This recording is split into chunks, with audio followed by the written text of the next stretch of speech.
귀한 찬양 감사드립니다. 우리 찬양해 주신 것처럼 우리를 향한 하나님의 축복이 우리의 삶과 여러분들의 삶 가운데 가득가득 넘치시기를 주의 이름으로 간절히 축원합니다.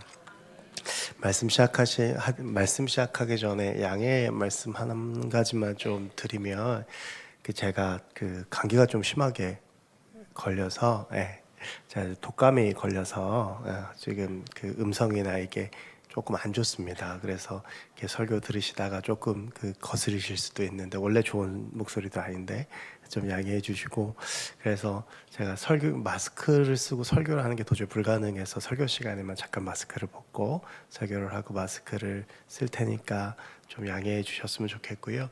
그래서 오늘 원래 이렇게 오늘은 저를 좀 피해 다니셔야 되거든요. 그래서 저를 잘 피해 다니시고 끝나고 제가 이번 주일날 또 베트남을 가서 다음 주일도 비기 때문에 인사를 안 드릴 수는 없고, 제가 조금 멀리서 예배 끝나면 인사드릴 테니까 악수를 하고 싶어도 좀 손은 넣어두시고 인사하시고 그렇게 돌아가시면 되겠습니다. 제가 건강관리를 좀 더 잘 해야 되는데 아마 요 근래 조금 무리를 해서 조금 이렇게 몸이 많이 좀 다운됐던 것 같습니다. 그래서 기도해 주시고 또 이해해 주시면 감사하겠습니다. 목회를 하다 보면 성도들한테 성경에 대한 질문을 받을 때가 많이 있습니다. 이제 우리 성도님들께서 목회자에 대해서 오해하시는 것들이 몇 가지가 있는데, 그 중에 하나가 이제 목회자들은 성경을 다 알 것이다 라고 하는 그런 오해가 있으셔서 이렇게 성경에 대한 질문들을 하시는데, 또 사실 목회자한테 하는 게 맞고요. 그런데 목회자가 질문을 하자마자 바로 답을 못한다고 해서 너무 실망하지 마십시오. 저희도 이제 아는 게 있고 모르는 게 있어서 이제 질문을 주시면 때로는 저희가 알고 공부했던 것은 대답해 드릴 수 있지만 또 정확하게 답을 드려야 하니까 잘 모르는 건 또 찾아보고 또 정확하게 말씀을 드려야 하거든요. 근데 우리 성도님들 중에 정말 날카로운 질문들을 하시는 분들이 계세요. 그럴 때면 참 감탄하곤 합니다. 그러면서 성경이라는 게 참 어려운 책이구나라는 생각을 다시 한번 해보게 되는데요. 그런데 그런 날카로운 질문도 있지만 참 황당한 질문들도 이제 좀 있습니다. 예를 들면 제가 약 한 20년 전쯤에 유년부 전도사로 사역을 할 때에 유년부 그때 막 교사가 된 이제 20살 청년이었는데요. 이제 졸업하자마자 바로 교사가 된 청년이 있었는데 그 청년이 딱 요식이었어요. 이제 20살도 됐고 교사도 하고 그러니까 성경을 일독을 해야 되겠다라고 생각을 했나 봐요. 그래서 창세기를 열심히 읽다가 생각보다 성경이 어려우니까 그때 아마 주변에서 구약이 어려우면 신약을 좀 읽어라 라고 이렇게 얘기를 했나 봅니다. 그래서 창세기 39장 정도까지 읽고 나서 마태복음으로 갈아탔어요. 그래서 마태복음을 이제 좀 읽어가다가 주일날 저를 만났는데 저한테 이렇게 질문을 하는데, 여러분 이 질문을 잘 생각하셔야 질문이 재밌습니다. 목사님, 창세기에도 요셉이 나오는데 마태복음 2장을 보면 예수님의 아버지도 요셉인데 이 사람은 몇 살을 산 거예요? 라고 저한테 물어봤어요. 그러니까 이제 이 친구는 창세기에 나오는 창세기 39장까지 읽었다고 말씀드렸잖아요. 거기에 나온 요셉하고 마태복음 2장에 나오는 예수님의 아버지 요셉이 이름이 똑같으니까 이 사람이 이렇게 아주 오래 살다가 예수님의 아버지까지 됐다고 생각을 했던 겁니다. 그래서 참 그 질문을 받고 황당했던 생각이 드는데, 근데 또 이해도 되는 게 이렇게 워낙 동일한 이름도 많고 막 배경이나 이런 게 사실 여러분 성경을 읽어보시면 좀 불친절한 부분들이 꽤 있어요. 설명을 좀 자세히 해주면 좋을 텐데 그런 설명들이 자세히 되어져 있지 않는 부분들이 많아서 읽다 보면 좀 어렵고 힘든 부분들도 있죠. 그래서 이런 웃지 못할 질문들을 때로는 받기도 합니다. 그리고 이만큼 이제 성경이 이해하기 어려운 책이라는 것을 보여주기도 하죠. 저 역시도 성경을 20살 때부터 신학을 했으니까 얼마나 많이 읽었 즐겁겠습니까? 설교를 목사가 된 26부터 매주 한 번도 빠지지 않고 설교를 매 주일마다 했었고, 그리고 이제 뭐 주중에도 계속 설교를 하고 그랬기 때문에 참 성경을 많이 보고 읽곤 했지만 저 역시도 지금도 이해되지 않는 본문들이 있고요.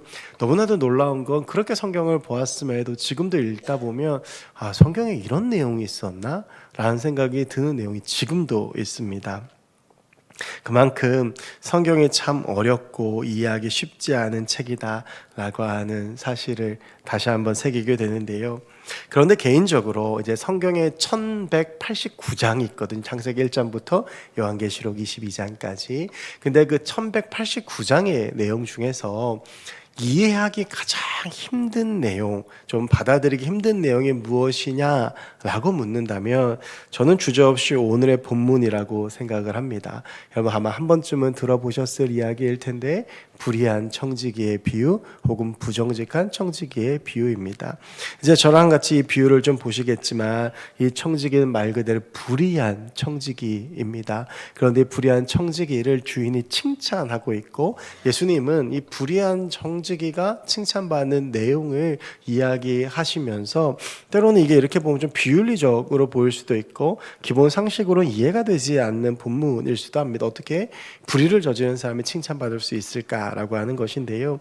그래서 이해하기 참 어려운 오늘 이 본문으로 우리가 함께 좀 잠깐 생각해보고 은혜를 나누어 보려고 합니다. 모든 설교가 참 어려운데 이런 본문, 좀 어려운 본문을 가지고 설교를 할 때는 컨디션이 좀 좋아야 되거든요. 그래야지 이제 머리가 빨리빨리 돌아가서 가다 길을 잃지 않는데 심히 걱정이 됩니다. 그래서 기도해 주십시오. 먼저 이제 오늘 본문 비유의 내용을 좀 정리를 해보면 비유의 내용 자체는 어렵지가 않습니다. 어떤 내용이냐 하면 오늘 이 본문에는 두 사람이 등장을 합니다. 첫 번째 사람은 부자이고 또 한 사람은 청지기인데요. 근데 이 청지기가 이제 일반적으로 쓰는 그 용어는 아니죠. 이제 성경에서 나오는 용어이고 그러다 보니까 이제 우리가 교회에서 일꾼들을 이야기할 때 청지기라고 하는 말들을 많이 씁니다. 이 청지기는 그 높은 관리나 부잣집에서 그러니까 어느 집에서나 둘 수 있는 사람은 아니었고요. 높은 관리나 부잣집에서 주인의 가사를 도맡아 처리하던 관리였는데 이 청지기가 쉽게 말하면 여러 하인들 중에서 가장 우두머리였고요. 하인들을 감독하고 특별히 이 청지기가 하는 가장 중요한 일은 주인의 재산을 관리하는 것이었습니다.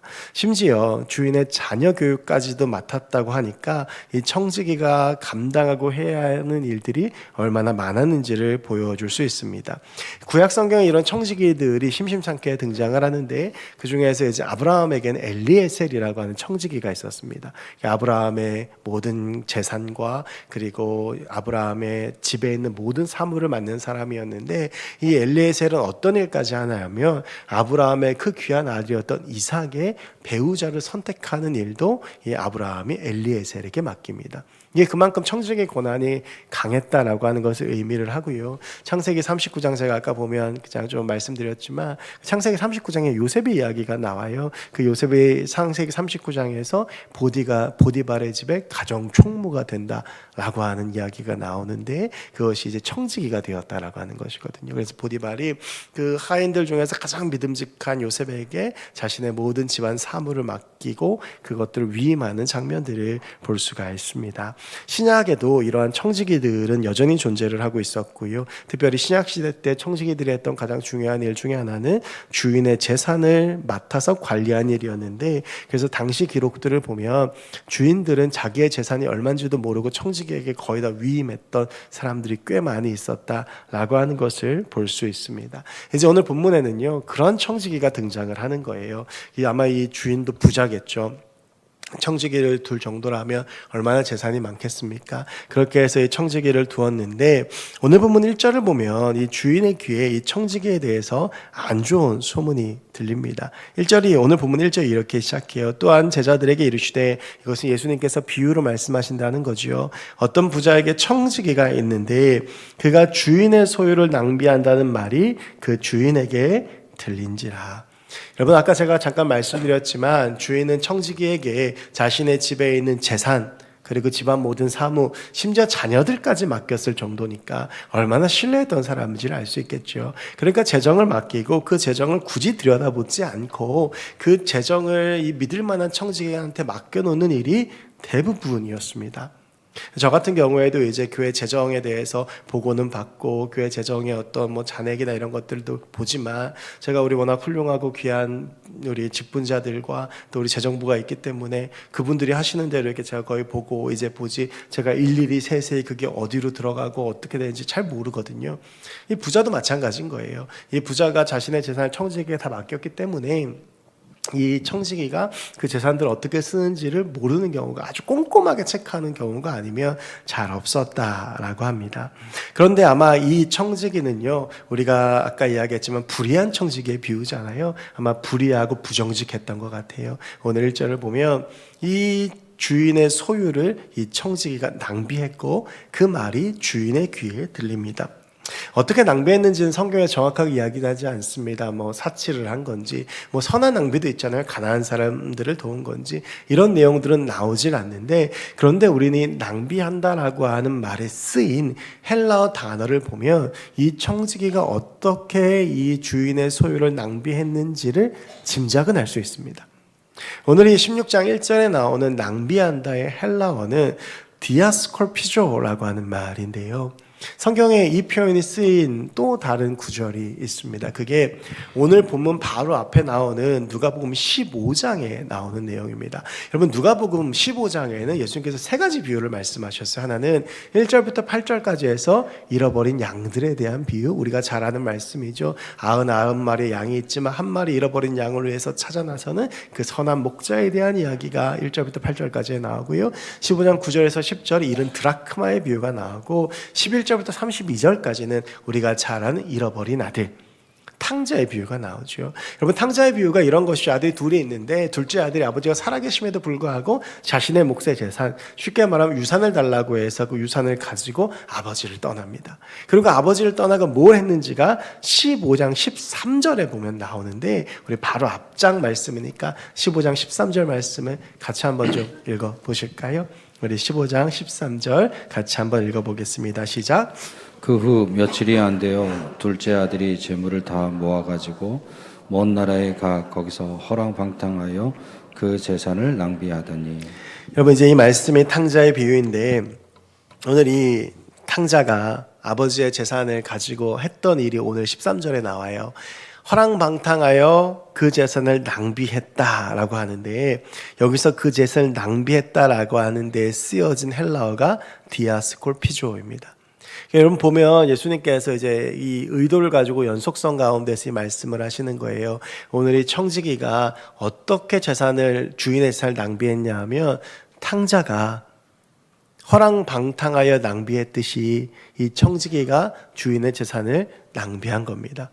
그러니까 자신의 유익을 위해서, 자신의 만족을 위해서 뭐 사치하고 이러는 데다가 유흥을 위해서 썼던 것이겠죠. 예수님께서 이제 그런 의도를 가지고 오늘 말씀하시는 겁니다. 아마 이 청지기는 자기 주인은 절대 모르리라고 장담했을 것 같습니다. 이게 그렇잖아요. 주인이 좀 꼼꼼한 성격이어서 막 들여다보면 그래도 긴장도 하고 하지만 처음에가 좀 어렵지 점점점 구묘가 커져갔을 것이고요. 모든 재산에 대한 권한과 집안 사무를 본인이 담당했기 때문에 잘 감출 수 있을 것이라고 착각했을 것입니다. 여러분, 가끔 TV 뉴스에서 보면 재정을 맡은 담당자나 격리 직원이 회사나 은행에 공금을 횡령했다라고 하는 기사를 보셨던 적이 있으실 겁니다. 2021년에 오스템 임플란트라고 하는 회사에서 아주 큰 사건이 벌어지는데, 그 회사의 자금관리 팀장이 무려 2,215억 원의 돈을 횡령을 합니다. 그리고 빼돌리게 되는데, 이는 자금 팀장이었기 때문에 가능했던 일이었고 아무도 모르게 이 일을 감출 수 있을 것이라고 생각했겠죠. 아마 뭐 처음부터 이렇게 뭐 몇백억씩 막 이렇게 빼돌렸겠습니까? 아마 그 처음의 시작은 작았을 거예요. 뭐 몇백만 원, 그게 좀 더 커지면 몇천만 원, 그게 좀 커지면 수억 원. 그런데도 여전히 회사에서도 사장도 사람들도 미처 것들 돌아보지 못하니까 그 규모가 점점 커지고 이렇게 많은 돈을 빼돌렸겠죠. 아마 대부분 횡령들이 그렇지 않을까요? 그런데 여러분, 이 사건은 결국 드러났고 처벌을 피할 수가 없었습니다.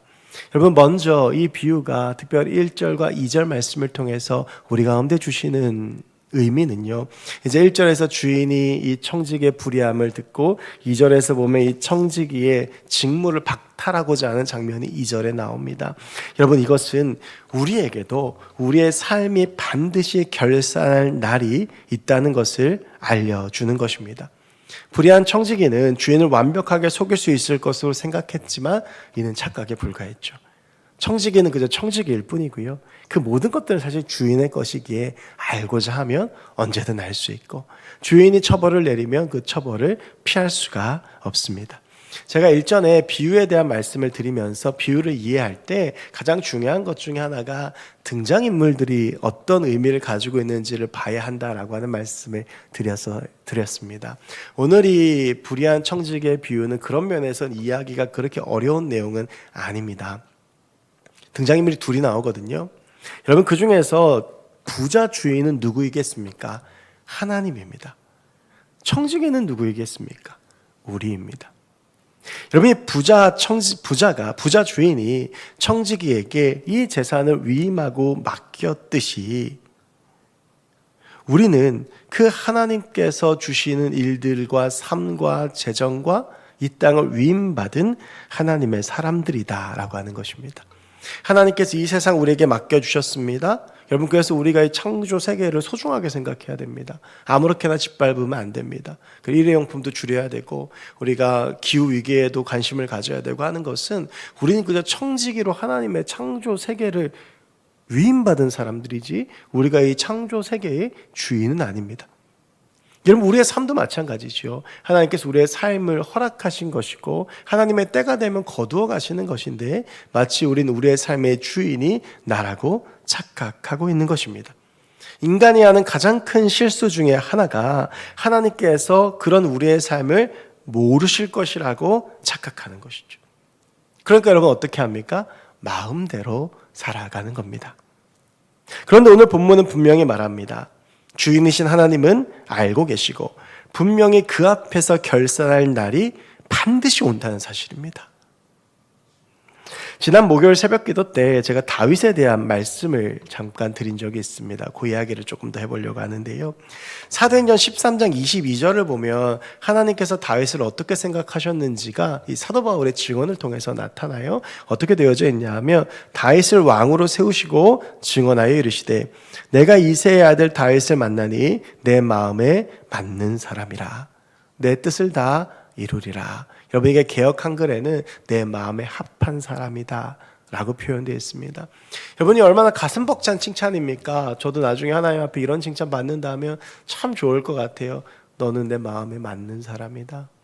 여러분, 그런데 그 다윗이 하나님에 맞는 사람이었던 다윗이 일평생 큰 죄를 두 가지를 범합니다. 하나가 밧세바를 범한 사건이고 하나가 인구조사를 했던 것이죠.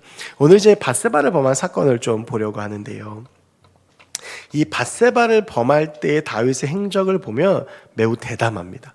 그러니까 이해가 되지 않을 정도인데, 제가 지난 목요일날 새벽에 설교하면서 그런 말씀을 드렸습니다. 여러분, 이 다윗이요, 그 이스라엘 백성들이 지금 전쟁을 하고 있는 중인데 그때는 이상하게 전쟁터도 나가지 않고 기도의 자리도 있지 않고 어디에 있었냐면 다 늦은 밤에 왕궁 테라스에 올라가 있었어요. 근데 그 테라스에서 민가에서 목욕한 한 여인이 눈에 들어오고 그 여인이 아름답다고 느낍니다. 근데 여러분, 한번 생각해 보세요. 왕궁 테라스에서 민가에 있는 여인의 얼굴이 보이겠습니까? 안 보이겠습니까? 이건 지금 밧세바가 아름답고 아름답지 않고가 중요한 게 아니에요.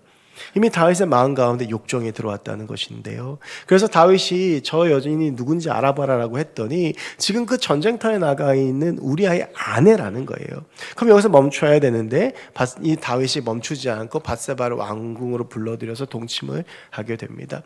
여러분, 이렇게까지 보면 다윗이 지금 어떻게 보이세요? 굉장히 충동적이고, 그리고 막 이렇게 욕정에 사로잡혀서 욕정에 눈이 멀어서 행동하는 것처럼 보이시죠?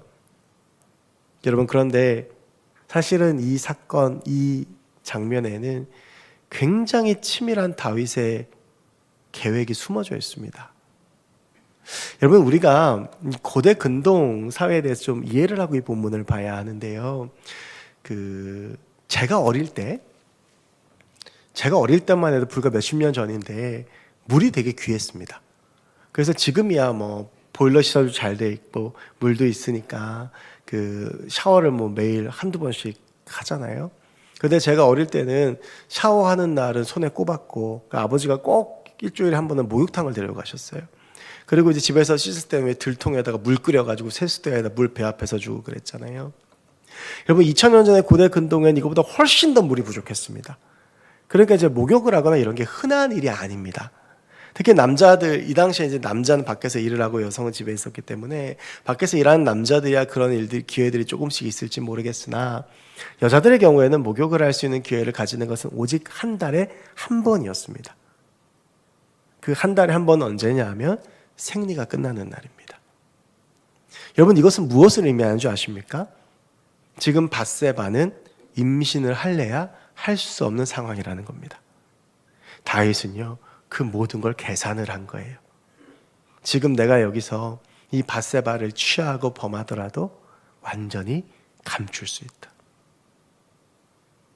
조금 누가 이야기하는 사람들 내 왕권으로 다 누를 수 있다.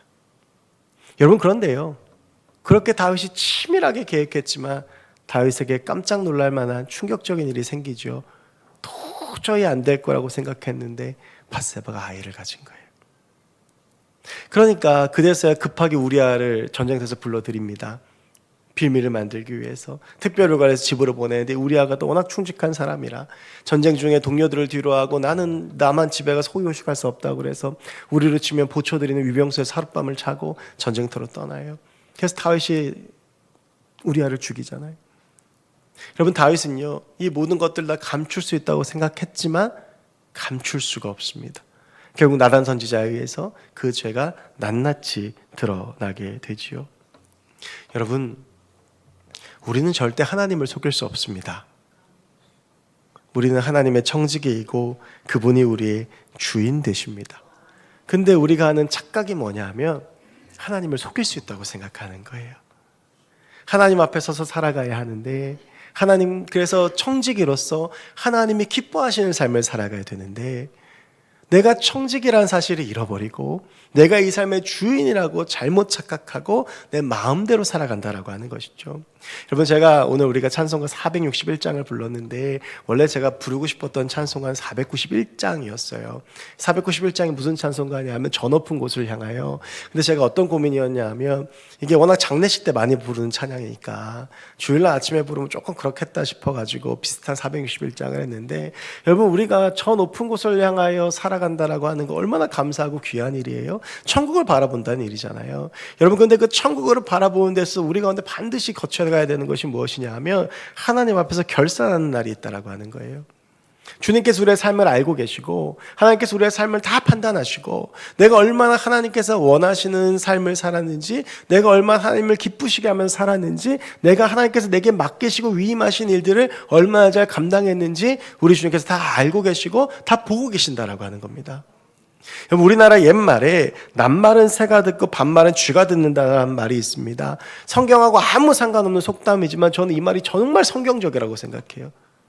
낱말은 새가 듣고 반말은 쥐가 듣듯이 하나님이 우리의 모든 순간들을 바라보고 계시고 우리의 모든 순간이 내가 청지기로서 어떻게 살았는지 하나님께서 반드시 결산할 때가 오신다라고 하는 겁니다. 여러분, 제가 이제 대학 다닐 때 저희 아버지가 인쇄소를 하셨거든요. 그래서 그 인쇄소집 아들이라 이 생각이 복잡하고 마음이 좀 힘들면 종이 냄새를 맡으면 마음이 편안해져요.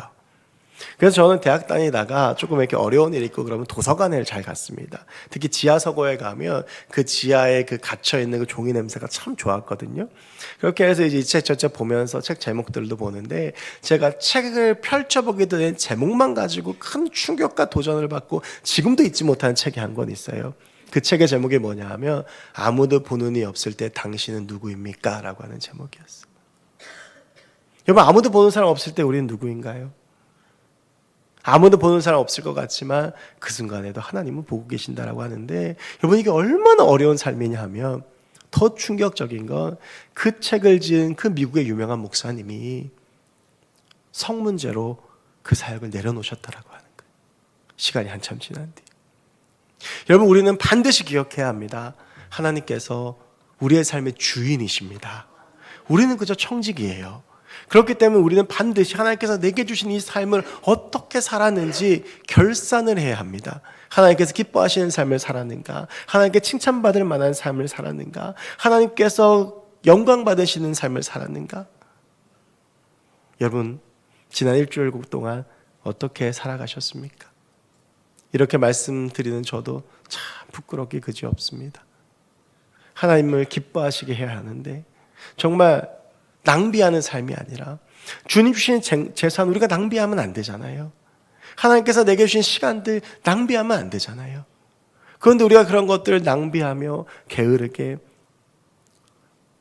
주인의 것을 마치 내 것인 것처럼 살아가고 있지는 않은지 우리의 삶을 다시 한번 돌이켜보길 원합니다.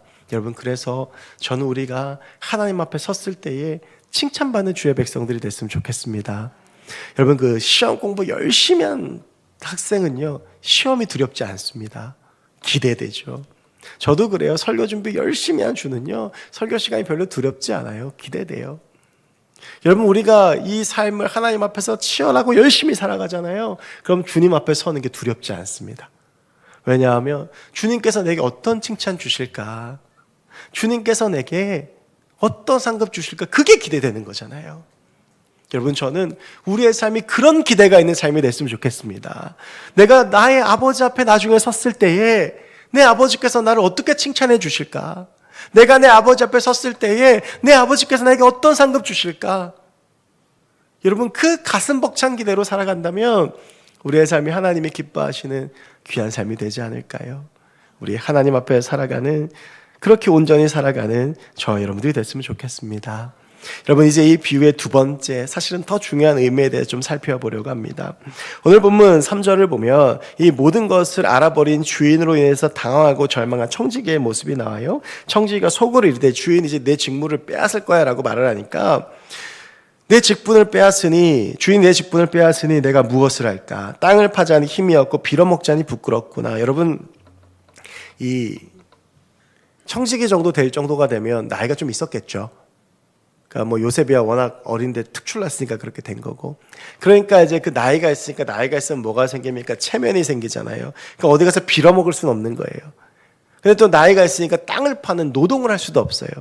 앞날이 막막한 거죠. 갑자기 실직한 거예요.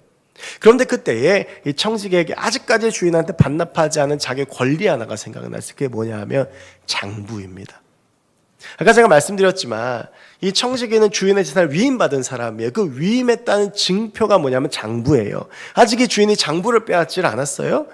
그래서 이제 이 청지기가 내가 장부를 뺏기기 전까지 내가 내 노후 대책을 좀 세워야 되겠다. 장부를 펼쳐놓고 돈을 빌려간 사람들을 부르기 시작을 해요. 그리고 불러서 어떻게 하냐 하면 기름 100마를 빚진 사람에게는 그 빚을 반으로 탕감해서 50이라고 쓰게 하고, 밀 100석을 빌려간 사람은 그 증서를 가지고 80이라고 쓰게 합니다. 진짜 나쁜 놈 아닙니까? 이거 자기 돈이 아니잖아요. 주인의 거잖아요. 주인의 건데 쥐가 뭐라고.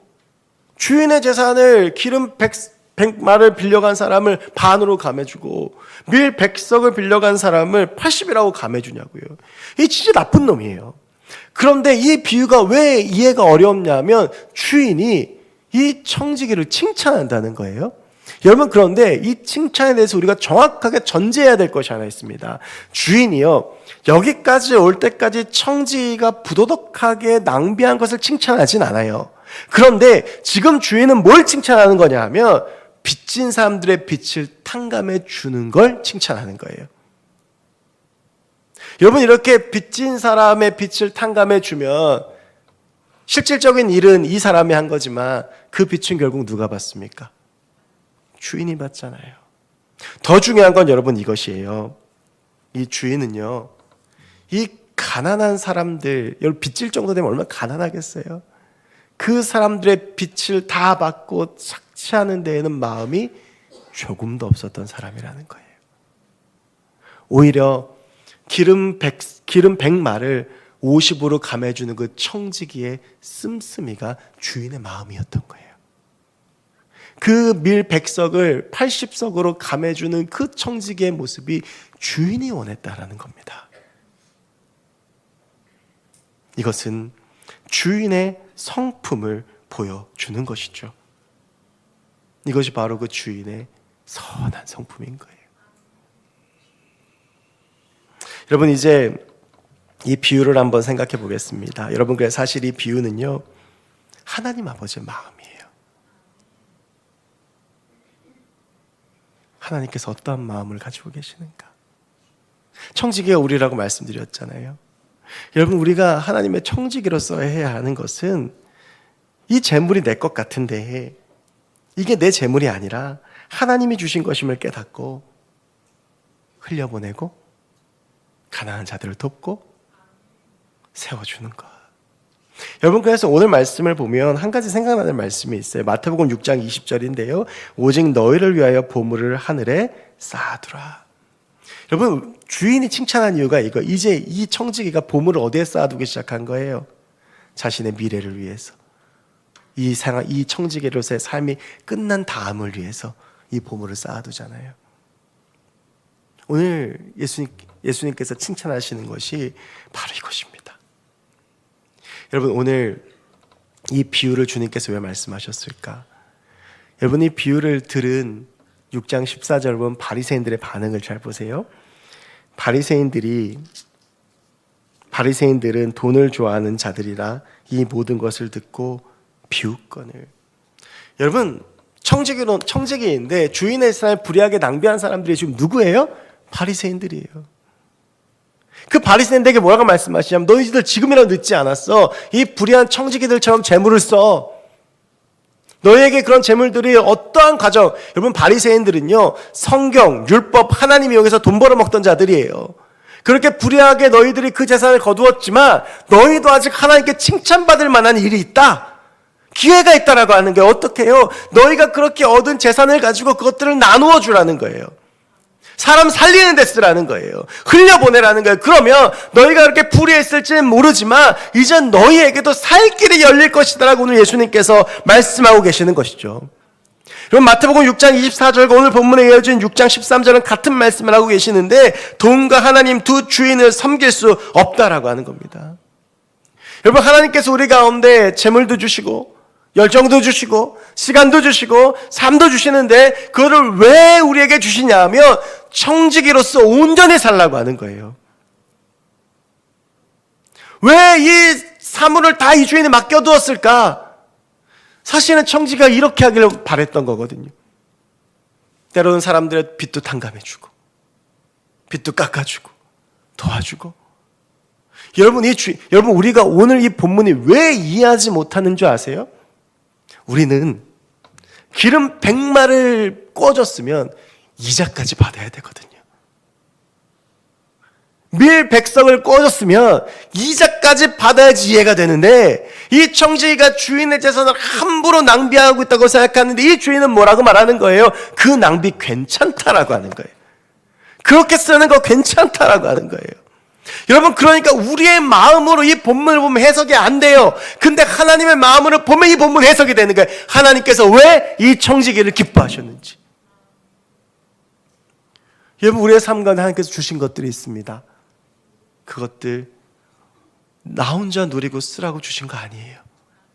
그러니까 우리 주님께서 주기도문에서 말씀하신 감사의 조건이 뭐예요? 일용할 양식이잖아요. 우리의 삶 가운데 주께서 주신 것, 우리의 삶 가운데 주께서 허락하신 것, 여러분, 그것들 우리가 하나님 아버지의 마음을 가지고 나누고 사람 살리고 하늘의 재물을 쌓아두는 저와 여러분들이 됐으면 좋겠습니다.